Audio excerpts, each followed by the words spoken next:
sur la une des journaux. Hein. Oui. Difficile de s'y retrouver même. Oui, bonjour Laurent, bonjour à tous. Ce matin, les journaux dialoguent un peu entre eux et c'est parfois drôle. Vous avez le Figaro qui s'affole à un an des élections européennes parce que l'euroscepticisme gagne des parts de marché un peu partout.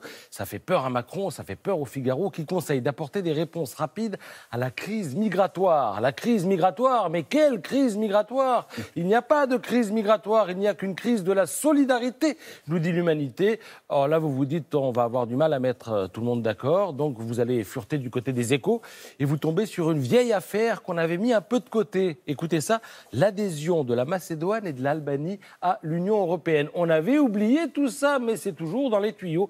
Il paraît qu'ils vont en parler lors du Conseil européen de demain. Alors c'est une super idée, hein, vraiment. Là, pour lutter contre l'euroscepticisme, il n'y a pas mieux. Ils vont en parler demain, même si les discussions sérieuses ont été reportées à juin 2019, juste après les élections européennes. Vous voyez la manip? Juste après. Parce que je peux vous dire que si vous mettez cette affaire sur le tapis maintenant, les extrêmes vont se régaler. Et le problème, là, ce n'est pas un problème de solidarité, hein, c'est un problème de corruption et de crime organisé. C'est écrit noir sur blanc dans les Échos et détaillé sur 2 pages dans Libération. Si vous n'êtes jamais allé en Albanie, lisez le reportage de Jérôme André et Giovanni Vallée. Vous allez voir qu'il n'y a pas besoin d'aller jusqu'en Colombie pour rencontrer des narcotrafiquants. Alors, quand on lit tout ça, on se dit que les politiques ont décidément un peu de mal à tirer les enseignements du passé qui a été marqué par des adhésions à l'Union européenne, faite un petit peu à la va-vite. Vous lirez à ce propos une enquête remarquable de Sylvie Kaufmann dans Le Monde sur les fractures qui persistent entre l'Europe de l'Ouest et l'Europe de l'Est. Ça commence par une anecdote qui se passe dans une petite ville frontalière de l'Autriche. Elle voit en permanence débarquer des hordes de consommateurs slovaques qui viennent non pas pour son intérêt touristique, mais pour sa crème Nutella. Les Slovaques sont persuadés que le Nutella est meilleur en Autriche que chez eux, ce sont les mêmes pots, en dépit des démentis du fabricant. Alors 14 ans après l'élargissement de l'Union, eh bien, cette affaire illustre le sentiment, le ressentiment surtout, de n'avoir toujours pas le même statut que les membres plus anciens de l'Union européenne. Alors oublions le Nutella et de fait, certains produits sont différents. Les Hongrois se plaignent par exemple de gaufrettes plus molles. Les Slovaques disent que les poissons panés contiennent plus de poissons en Autriche que chez eux, ou que certains adoucissants textiles se vendent au même prix avec 60 millilitres de moins dans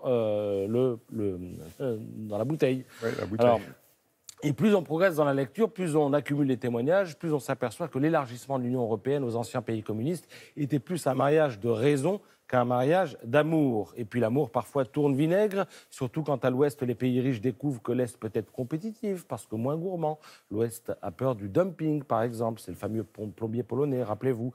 Tout cela contribue à tendre les relations. Et puis l'amour, un jour, disparaît carrément parce que là où les premiers États membres voient un projet historique, les autres voient un projet utilitaire. L'histoire du XXe siècle les a rangés dans la mauvaise case.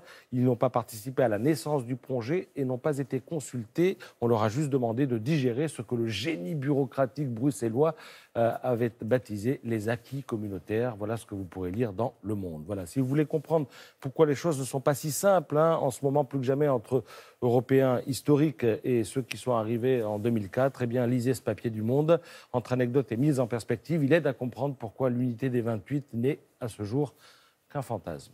Merci Patrice, et comme il y a pas mal de choses à digérer et d'autres sujets dans la presse qui font tousser ce matin, buvez ce verre d'eau que Fanny, qui s'occupe si bien de nous sur le plateau de Télématin, vous a apporté.